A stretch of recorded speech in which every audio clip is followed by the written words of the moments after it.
जय Hind students. I hope कि आप सभी लोग स्वस्थ होंगे, आप सभी की प्रिपरेशन अच्छी चल रही होगी।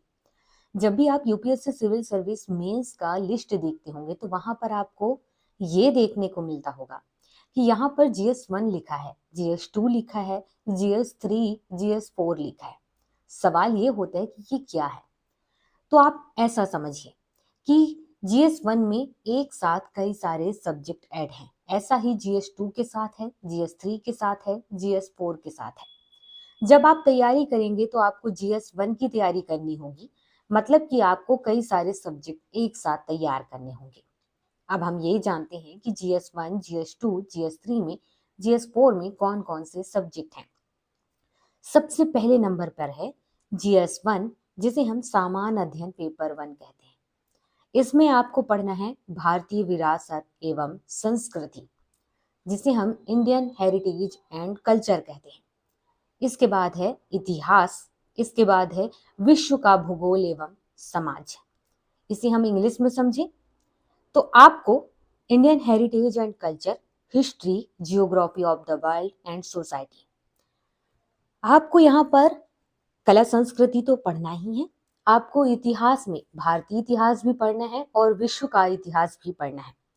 इसके अलावा आपको भूगोल पढ़ना है, जिसमें भारतीय भूगोल भी पढ़ना है, मतलब कि भारत का भी भूगोल पढ़ना है और विश्व का भी भूगोल पढ़ना है। इसके बाद सेकंड है जनरल स्टडीज पेपर 2, जिसे हम सामान्य अध्ययन पेपर 2 कहते हैं।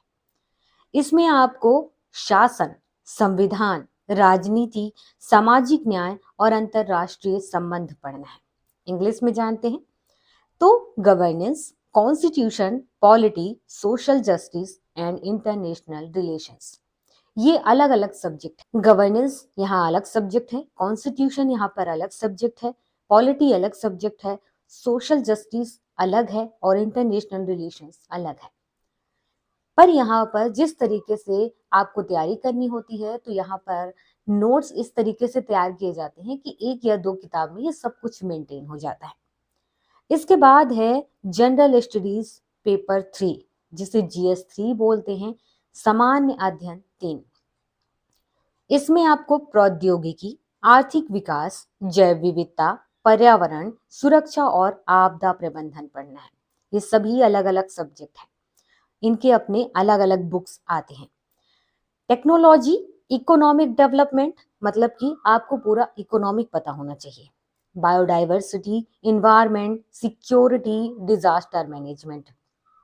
इसके बाद है GS4, जिसके बारे में हर किसी को पता नहीं होता है, पर ये बहुत जरूरी होता है पढ़ना।